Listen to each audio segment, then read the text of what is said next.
शंभू नेता है और आम जनता में दुर्भाग्य है बीजेपी का कि जिसका एक नया पैसा जनाधार नहीं है वैसे लोग को बीजेपी सटा रही। आरसीपी सिंह 5 गो वोट आरसीपी सिंह नहीं दिला सकते बीजेपी। बिहार में बिल्कुल बीजेपी सठिया गई है, इस पॉइंट पे है, इनका बुद्धि भ्रष्ट कर गया। जिसका कोई आम जनता में जनाधार नहीं है वैसे लोग को ले करके और थपड़ी बजा रही है बीजेपी। इससे बड़ा ब्लैकमेलर बिहार के राजनीति में कोई नहीं है। अभी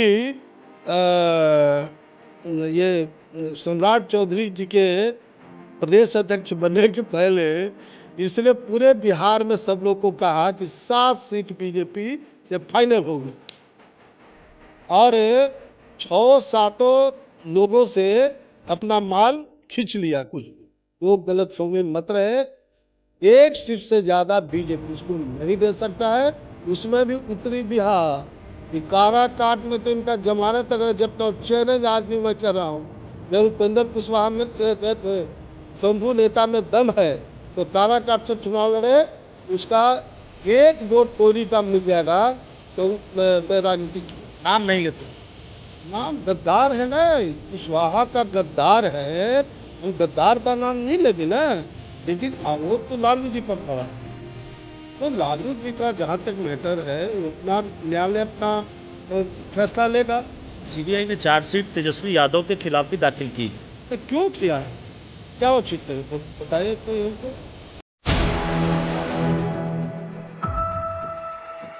नमस्कार, आप देख रहे हैं 4 PM बिहार और मैं हूं अभिषेक मिश्रा।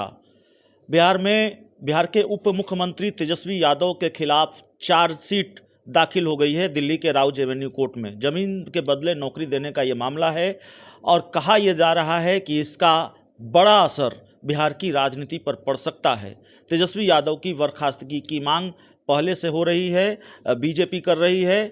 इस पूरे मामले के सामने आने के बाद सवाल यह है कि क्या नीतीश कुमार बर्खास्त करेंगे, बर्खास्त कर पाएंगे, पहले वाली स्थिति परिस्थिति है। हमारे साथ पूर्व केंद्रीय मंत्री नागमणि जी हैं। सर, क्या तेजस्वी यादव बर्खास्त होंगे या ये पूरा जो घटनाक्रम है, पहले तो सवाल यही कि जो चार्जशीट का मामला है तेजस्वी यादव के खिलाफ, मौजूदा वक्त में बिहार के उप मुख्यमंत्री हैं, कई सवाल, गिरफ्तारी हो सकती है, तमाम तरह के मामले हैं, कैसे देख रहे हैं? देखिए, ये तेजस्वी यादव जी पर जो चार्जशीट किया गया है इसका कोई मैं औचित्य नहीं मानता हूँ, क्योंकि तेजस्वी यादव जी जिस समय की घटना है उस समय तेजस्वी यादव एक तरह से नाबालिग रहे हैं और अगर किसी के पिता पर अगर कोई आरोप लगता है तो उसका फल बेटा को मिले, इसका कोई औचित्य नहीं है। और ये आम लोग के बीच भी चर्चा है कि अगर बाप का कमाया हुआ जो धन है ऑटोमेटिक बेटा को मिलता है, तो फिर ये तेजस्वी यादव पर अगर आरोप लगता भ्रष्टाचार का तो एक मामला बनता है, लेकिन आरोप तो लालू जी पर पड़ा है। तो लालू जी का जहाँ तक मैटर है वो अपना न्यायालय अपना फैसला लेगा। लेकिन सीबीआई ने चार्जशीट तेजस्वी यादव के खिलाफ भी दाखिल की है। नहीं, क्यों किया है, क्या औचित्य है बताइए कोई हमको। तेजस्वी यादव जी का क्या दोष है, चूँकि लालू जी का बेटा इसलिए। भाई, अगर हम क्राइम करेंगे तो हमारे बेटा को इन्वॉल्व किया जाएगा, इसका कोई औचित्य है क्या? आरोप हम पर है तो हम पर कार्रवाई होना चाहिए। तो ये बिल्कुल मैं गलत मानता हूँ।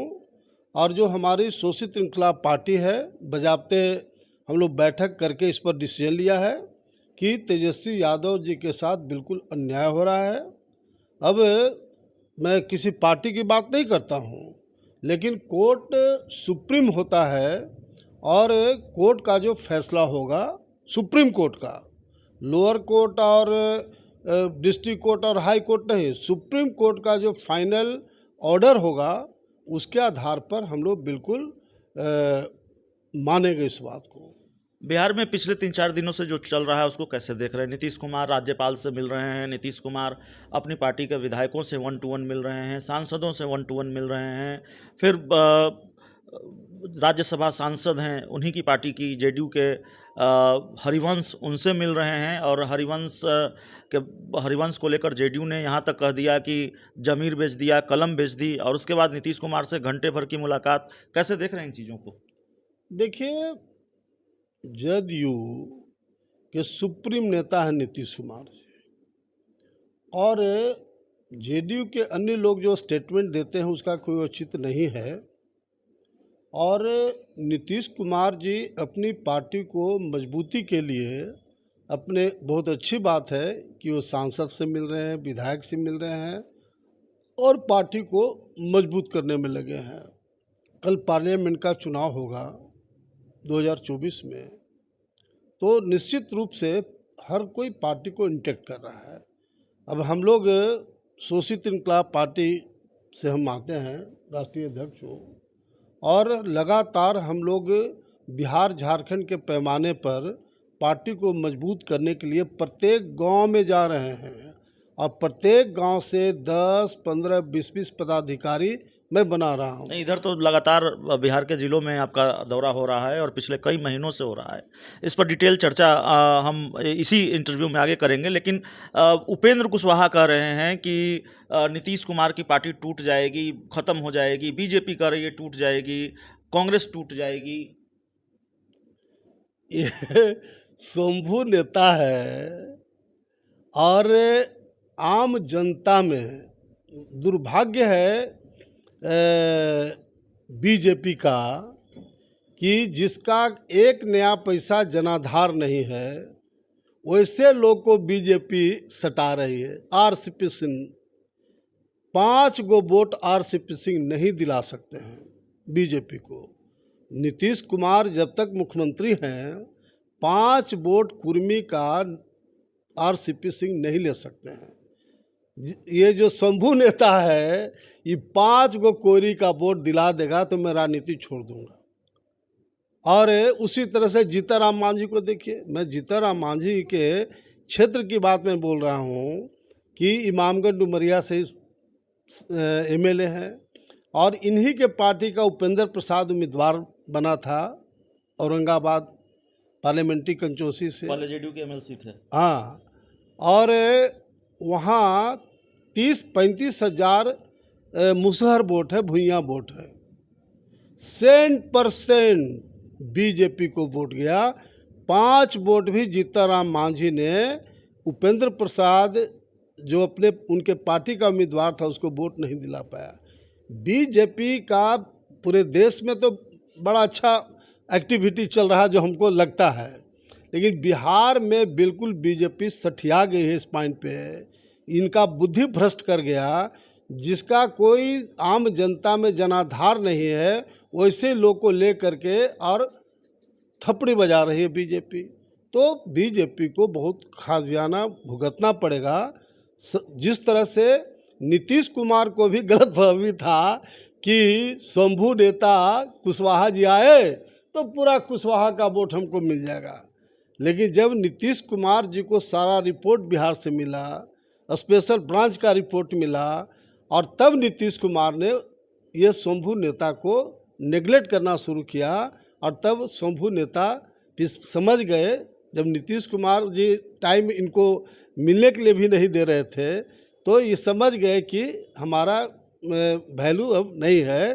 तब ये ब्लैकमेलिंग करने में मास्टरपीस है शंभू नेता। इससे बड़ा ब्लैकमेलर बिहार के राजनीति में कोई नहीं है। अभी ये सम्राट चौधरी जी के प्रदेश अध्यक्ष बनने के पहले इसने पूरे बिहार में सब लोग को कहा कि 7 सीट बीजेपी से फाइनल हो गया, और 6-7 लोगों से अपना माल खींच लिया कुछ कुछ, तो पैसा लेने मास्टर है। मोतिहारी सीट जो था पिछली बार 3-3 आदमी को बेचा ना, और लेकिन सौभाग्य से या दुर्भाग्य ये शंभू नेता का हुआ कि सम्राट चौधरी जी अध्यक्ष बन गए, इसका हवा ही निकल गया। सबको ही समझ गया कि अब मैंने केगो टिकट मिलेगा। मेरा बिल्कुल मानना है इस बात का, लोग गलतफहमी मत रहे, एक सीट से ज़्यादा बीजेपी इसको नहीं दे सकता है, उसमें भी उत्तरी बिहार। ये काराकाट में तो इनका जमानत अगर जब तक चैलेंज आज भी मैं कर रहा हूँ कि उपेंद्र कुशवाहा में शंभू नेता में दम है तो काराकाट से चुनाव लड़े, उसका एक वोट कोयरी का मिल जाएगा तो मैं राजनीति छोड़ दूँ। नाम नहीं लेते आप, लेकिन नाम गद्दार है ना, कुशवाहा का गद्दार है, हम गद्दार का नाम नहीं लेंगे ना। जो समाज के साथ गद्दारी किया उसके बारे में नाम लेने से और हंसी होगा। आपकी क्या तैयारी है? अभी तो 10 महीने का वक्त है, सिर्फ 10-11 महीने का मेरी तैयारी जम के है। अभी न हम महागठबंधन में हैं न बीजेपी अलायंस में हैं, हम सिर्फ अपनी पार्टी को मजबूत कर रहे हैं बिहार झारखंड में, और जल्द हम लोग शहीद जगदेव रथ निकाल रहे हैं। उसके माध्यम से बिहार झारखंड में लगातार हम लोग कैंपिंग करेंगे और पटना गांधी मैदान में नवंबर महीना में बिहार के पैमाने पर पार्टी का रैली करेंगे।